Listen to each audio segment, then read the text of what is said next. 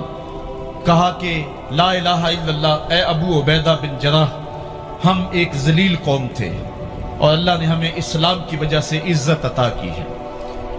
اور میں تمہیں ایک تاریخ ساز بات کہنے لگا ہوں، اور وہ یہ ہے کہ جب تک ہم اس عزت والے اسلام کے دامن کو تھامے رہیں گے ہماری عزت قائم رہے گی، اور جب اسلام کے علاوہ کسی اور جگہ سے عزت ڈھونڈیں گے تو رسوا کر کے رکھ دیے جائیں گے.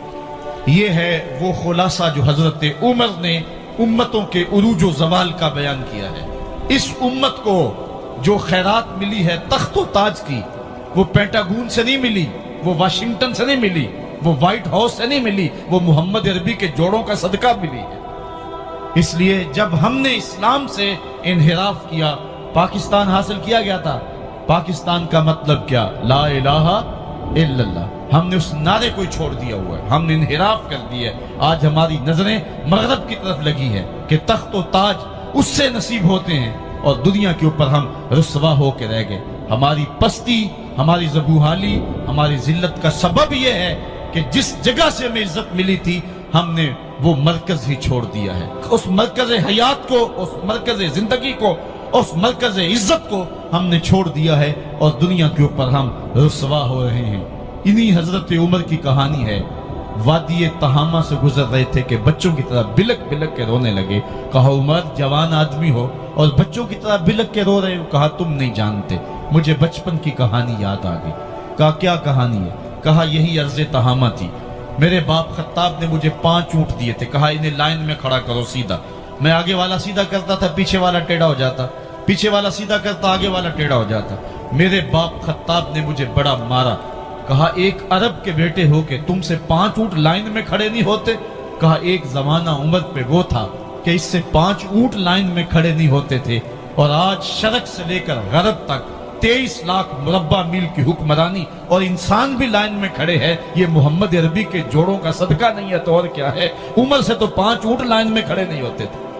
حضرت عمر رضی اللہ تعالیٰ عنہ جب ایمان لائے تو آپ نے ایک ایک کافر کے گھر کے دروازے پہ کھڑے ہو کے کہا کہ تم کمزوروں کو مارتے تھے، میں تمہیں بتانے آیا ہوں میں محمد عربی کا نوکر بن گیا. بلکہ آپ نے اعلان کیا جس نے اپنی بیوی کو بیوہ اور بچوں کو یتیم کروانا ہو اور اپنے ماں باپ کی کمر کو جھکانا ہو وہ عمر کے مقابلے میں آئے. اللہ اکبر. زنیرہ نامی ایک خاتون تھی، بہت کمزور. راوی کہتا ہے کہ اس کی ہڈیوں میں گودا نہیں تھا، عشق رسول تھا، اور اس کا ظالم آقا اس کو مارتا ہے، اور جب مار مار کے تھک جاتا ہے ادھر سے عمر آ رہے ہیں. یہ اسلام لانے کے پہلے کی کہانی ہے.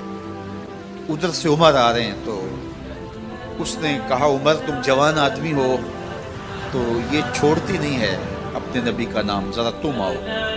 عمر کوڑا پکڑ لیتے اسے مارتے مارتے مارتے تھک جاتے ہیں تو پانی پینے لگتے ہیں. تو کہتے ہیں مجھے تیرے پہ ترس نہیں آیا لیکن میں ذرا پانی پینے لگا ہوں، اور پھر گلے کے اندر ڈال کر کے کوڑا اس کی رسی کو پل دیتے اور اس کی آنکھیں باہر نکل آتی اور کہتے ہیں بلا اپنے نبی کو جو تیری آنکھوں کی بینائی واپس کرے.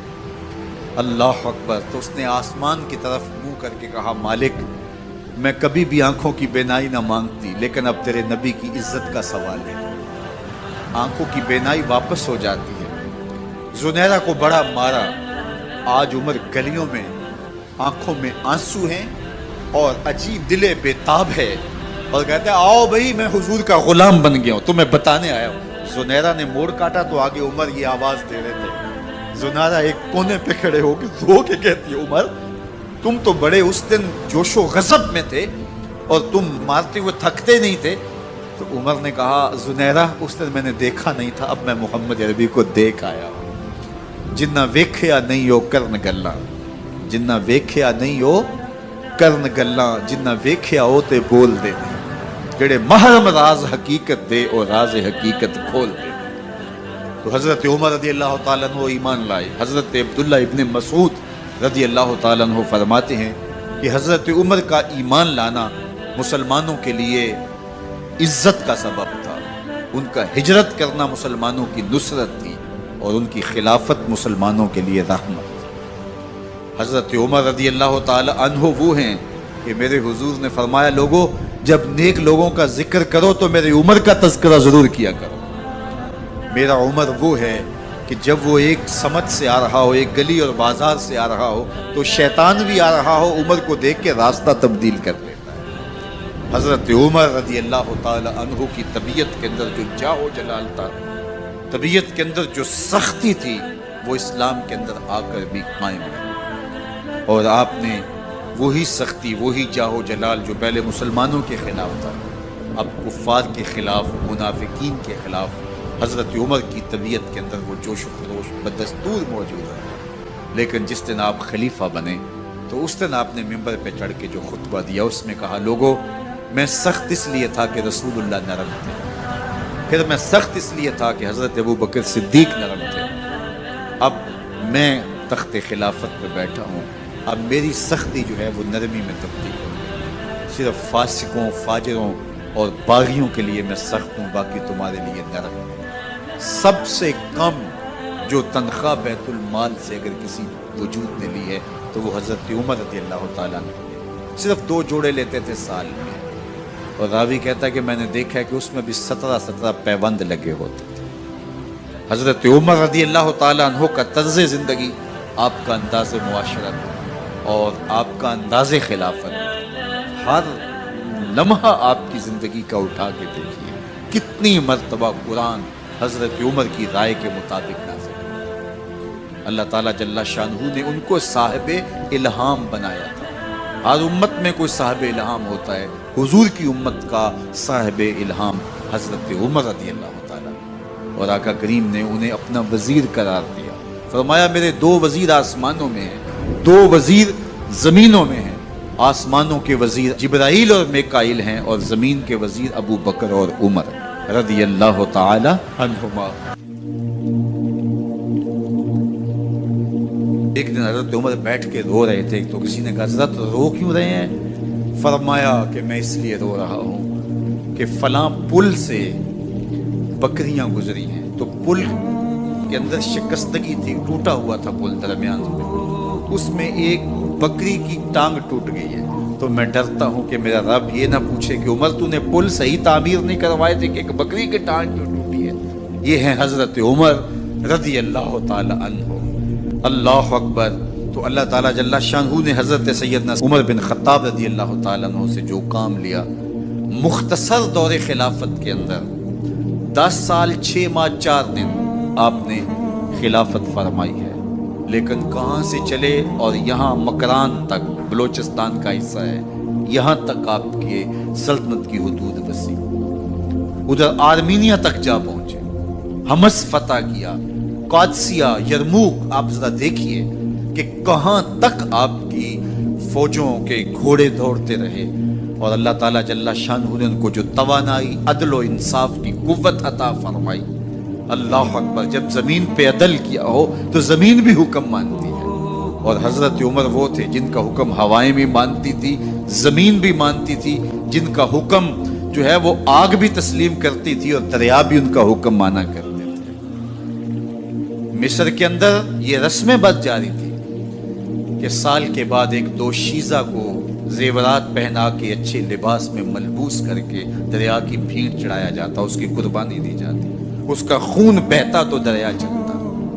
جب مسلمانوں نے مصر فتح کیا تو گورنر نے لکھا کہ اسلام تو اس طرح کی رسوم کی اجازت نہیں دیتا، لیکن خشک سالی ہے، لوگوں کی فصلیں ویران پڑی ہے، تو حضرت کیا کیا جائے؟